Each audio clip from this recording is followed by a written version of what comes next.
It's daybreak on Arise News, and it's time for the press preview. A first look at our sister publication this day. Headline boldly there: Nigeria's presidential options. The die is cast. And then you have a retinue of faces in both political parties, APC, the ruling party, and PDP. Those that some likely to contest, some just their names there. Who amongst these aspirants who were chosen by Nigeria's changing electorate? I wonder what the word changing electorate. Well, presidential ticket. PDP zoning committee decides today on who they will zone that to. And then just at the topmost, JNI, any government incapable of protecting citizens lacks moral. This was yesterday's, I gather, now this is today's. Obasanjo, Buhari is overwhelmed. Nigeria in serious situation. And then, of course, up there on the Mars, banks on Shell, Total Energies projects to add 800,000 barrels to daily production. That's for this day. Yeah, actually, that's for yesterday's paper. Which one is yesterday? Yeah, what we have on the screen right now is yesterday's paper. Yeah, because this came to me today, so it's confusing me. We'll need to take that off the screen and let's take a look at... This is today's paper, Tuesday 5th. I just gave you the right one. This is Tuesday 5. You do have the right one. Okay, so... If we can move on to the Punch newspaper, if we have that. And it says, heavy criticism for the federal government as 24 states lose foreign investments. And right as to that story, foreign exchange crisis, policy somersaults make investments in Nigeria risky, says MAN and LCCI. Also, 24 states attracted zero foreign investments in 2021 as Nigeria's FDI dropped by $332 million. Now, the leading photo on the front page of the Punch newspaper this morning. The NYSC inaugurates Skill Acquisition Center above the nameplate of the Punch this morning. Train attack, reps grill security chiefs today. 146 passengers are unreachable. Meanwhile, federal government has to trade blame as strike enters 50th day. And on page 20, we have Saraki Tambuwal Mohammed moved to block zoning. PDP may favor consensus. That's what we have on the front page of the Punch this morning. The Nation newspaper now, 2023 presidential ticket splits PDP aspirants into three camps. The South's governors join Wike to meet the former President Ibrahim Babangida. And Oshomole is revealing on page 6 why I want to be in the Senate as a former chairman of the All Progressives Congress. Bandits abduct 22 on the Abuja-Kaduna highway. All right, let's go on to the Tribune, Nigerian Tribune. 22 villagers feared kidnapped hours after IGP declared Abuja/Kaduna highway safe with a rider. Bandits kill ex-DIG's son, 3 others, injure police officers in Zamfara. That's found on page 26 and 27. And then just on the top mast there, train attack, 60 phone numbers of passengers non-existent. This is coming from the Nigeria Railway Corporation. 14 missing passengers found alive, 8 dead. That's what you get there. The Lekki Ikoyi Link Bridge, Sanwo-Olu agrees to make some concessions. Details to be released soon by LCC. All right, that's for, all right, I did take this day earlier on. Let's take it one more time.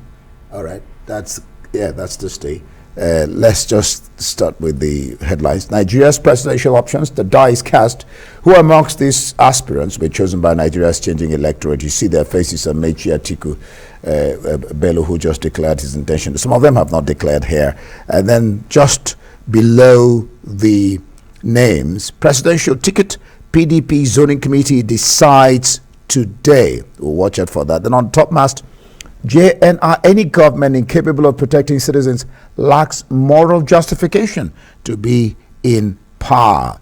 And then just below the logo of this day, in orange strip or stripe there, 2023 Malami declares for Kebbi governor, promises not to betray his supporters. That's for this day. Some international papers now. We begin with the Daily Express. The big headline on the front page here: horrors of war shock hero of Ukraine. Emotional Zelensky condemns Putin's genocide after seeing sickening aftermath. Another headline on the Daily Express: soup icon June Brown dies at age 95. Other international papers now. This is The Times. Britain calls for tougher sanctions on Russia. Well, Financial Times.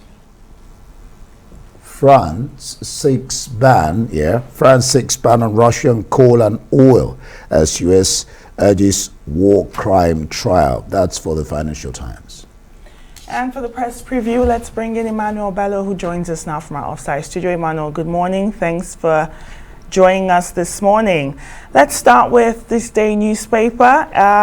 The headline here says Nigeria's presidential options, the die is cast with a plethora of potential presidential aspirants here, some who have declared, some who have not. I'm quite surprised to see Silva Timi here. Let me pose this question that's on the front page of This Day to you. It says, who amongst these aspirants will be chosen by Nigeria's changing electorate? Changing electorate, what does that mean to you, Emmanuel? Well, good morning. What it means is that the electorate is getting more energized. You just need to talk to people. A lot of people are excited about changes, and the sort of things that normally excites the political parties are no longer exciting the electorate. The electorate right now are looking at these numbers, and this day story is very important, and this is the way to go. Boldly putting out those pictures there for the electorate to make up their mind. But this, the electorate is changing in the sense that it's beginning to be is one that is really, well informed right now, and the best you can do is actually just do what they just did, which is present these people, talk about their strengths, talk about their weaknesses, which the story did very importantly. Looking at individual and not, of course, it says this is just on alphabetical order of the names, not favoring one candidate over the other. So, and it's a very objective take on each one of these individuals. Already, many of them known in the public domain, but of course, with insight on what we think is their strength and their weaknesses. Even our own Dele Momodu, got his take on his strengths. For instance, in his own case, the paper is saying that, look, his strengths include the fact that he has an international spread, he has his presence, he's competent. And the paper said just bluntly that he probably doesn't have the money to be able to run a presidential race. And so it goes on and on among all of them, and look at their financial muscles, what the stories of their lives. And some of them already saying some of those things, like Tinubu talking about the fact that he's done done well in Lagos when he was governor, and he's done well for his political associate, saying that he can bring those magic to the center. But of course, the paper also looking at his weakness and say the weakness of Tinubu, for instance, will remain the fact that, this government itself is an albatross around his neck. People always point to the fortune of this government and said, look, you caused this government to happen, and so we cannot trust you. One of the words that the paper used is the alphabetization of Nigeria, which is one of the issues around the person of Tinubu, that people can point to one single business he's doing, but of course he's really, really, really wealthy. So those are the sort of things going around all of them. So it's a bumper harvest for anybody picking a copy of the This Day today, looking at all this, including, like you say, the very surprising one like Timothy Silva that wasn't in the public domain until, of course, he's jotting up in this front page now and giving insight into the sort of people that, though maybe have not openly declared, but very clear court intention to run, and we're seeing them now. So it's providing information, it's providing details about them, their weaknesses, their strengths, and what they could bring to the table. I think it's a very, very helpful edition, one that I think everyone should be able to look at and see, so that the electorate, this changing electorate, can actually make up its mind based on information, based on data, based on clear-cut statistic on what each one of these people can do. In the meantime, Emmanuel, in the People's Democratic Party, the Nation newspaper is reporting that there are three camps right now. 2023 presidential ticket splits PDP aspirants into three camps. Do you ever think this party will come around to getting a consensus candidate? Well, today is the day. I mean, the story is saying that they will make those decisions today and to the way forward. But if you look at what's going on in the party itself seems to be already taking, some of the leaders, those at least those that I spoke with, seem to be favoring what looks like an open contest, with some actually, thinking that PDP should key into the mood of the country, which is to ensure that power shift to the south. They call it the mood of the country because, of course, beyond all the other arguments, most people think that it's not the time for a northerner, to be president after President Buhari. Of course, you have all these other excuses. All that other reason given by people like Tambuwal and even former Vice President Atiku, who said that, look, the North has now actually exhausted its period in the presidential contest. But a lot of people not buying into that, especially Wike and his team, Governor Wike of Rivers State, making a very strong case alongside.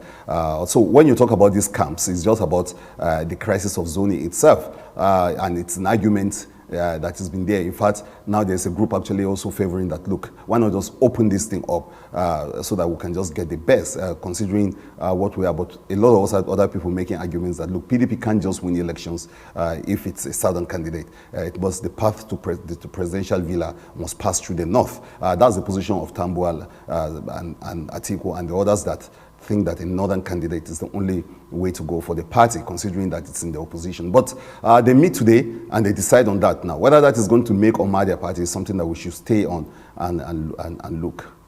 I want to take you back to this day, the topmast. Any government incapable of protecting citizens lacks moral justification to be in power. I had an interview recently, is yet to be played, with former Aviation Minister, former Governor of Bauchi State, Dr. Issa Yuguda. He said two things, very poignant. He said, the covenant any leader has with the people is, one, to God, then secondly, protect lives. Other things are promises. Then he said that governors are to blame for the insecurity in their states. I want you to speak to this. Well, yeah, but the governors will tell you that, look, they are not actually totally in charge. They say they are just chief security officers in name. That's what they will continue to tell you. They will tell you, and then, of course, Nigerians will charge back and say, look, what about the security votes you receive? We saw one of the governors the other day trying to break down how this, this money, this security votes are spent on taking care of policemen, buying vehicles and all that. They will tell you that, look, the actual power or the power to marshal out the troops out there is not in their hands. So they always talk about that helplessness, that it is not about them. And the JNI now saying that, look, the JNI is almost intoning what the President Obasanjo said yesterday, that, look, if you can't protect the lives of people, and the social contract is just about that, the fact that we citizens gave out our rights, we gave out our positions and everything to those who govern us, to one of the most important, to protect us first and foremost. And it's quite extraordinary that JNI, normally not the kind of body that you will see joining this kind of issues, coming out now to say this, especially now that the Muslim faithful are fasting in the middle of this fast, to say, look, there's failure here. I'm not saying what almost everybody is saying, that, look, if you can't protect lives and property, you have lost your moral right to even have any claim to leadership. So the buck stops right there with the commander-in-chief, because he has all the paraphernalia of power, the power to marshal them out, the power to command them. And as of yesterday, the report that we have, President Obasanjo saying that it appears this president or this government has actually lost not just the moral positions in this matter, but even ideas. They have lost ideas, and that they are being overwhelmed by the insecurity we're seeing all around us. So it will take a lot for this government to actually restore faith in whether it's be able to govern or not. And now JNI is saying that beyond that, they have a bigger problem on their hand, which is the fact that people have lost even their faith in their ability to lead. And this is coming as 22 villagers are feared kidnapped on the Abuja-Kaduna highway, just as the IGP declared that it was safe. Well, thank you so much, Emmanuel Bello, for joining us this morning.